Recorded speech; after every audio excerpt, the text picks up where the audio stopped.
As always, don't forget to check the video description down below for the best prices on the parts and tools I used in today's project. This is a 95 Toyota Avalon 3.0-ish. It is. We're going to do the starter on it. Let's check it out.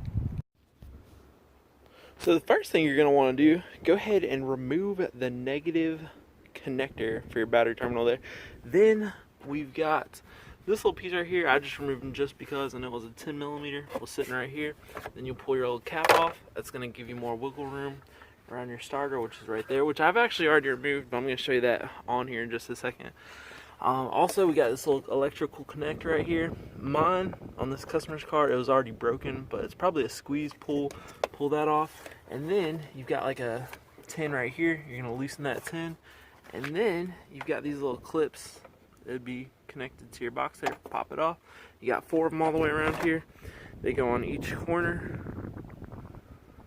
And then you're going to just pull this guy all the way off. To get this guy separated from this guy, I took a flathead screwdriver and just kind of pried.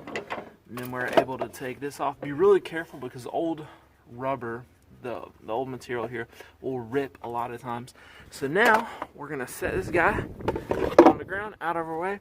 And now we would be looking at where the starter is, but I have removed the starter. You can see the 2 holes there. It's 14 millimeter bolts. We can also look in at our flywheel. Sometimes those teeth can be broken off, but we can see those are good. So this is what it looks like for the starter to actually be sitting in there. We can see our bolt hole there and our bolt hole right there. So again, these are 14 millimeters. We've also got our wire sitting right here, and that is on the original, it's a 12. The new one's probably going to be a 13. And then I didn't even take this little piece off here, but this is our, it comes like that. It's our new connector. Just gonna, that's a squeeze and pull for when you're removing it. And that is pretty much it, guys. Oh, I will show you this, because you'll probably want to see this. Taking it out, once you actually get it out, the way it comes out is, if you can see, I can do this with one hand, and you can do it with 2 for sure. So that's how it comes out. So that's pretty much it, guys.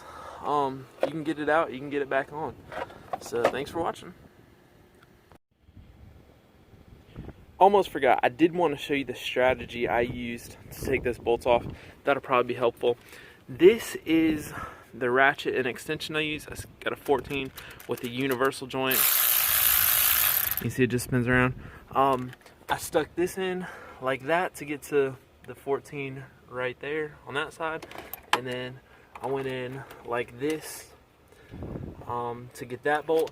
And you will see that when you're trying to do that, you can go above or below on the left side. You're going to go above this thing with this setup to get that bolt. And then to get that 12 or 13, you can see your wire sitting right here. You know, and of course your starter would be sitting right there. I went above the coolant hose with an extension to get that bolt right there.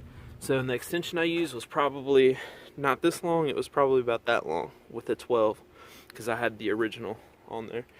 So that's pretty much it. Oh, and the little squeeze and pull right here, I just took a Phillips head screw, pushed in the button, and then with my other hand kind of grabbed and pulled while I was pushing with the screwdriver, and I was able to take the wire out that way. So that was the strategy for removing all the fasteners and wires.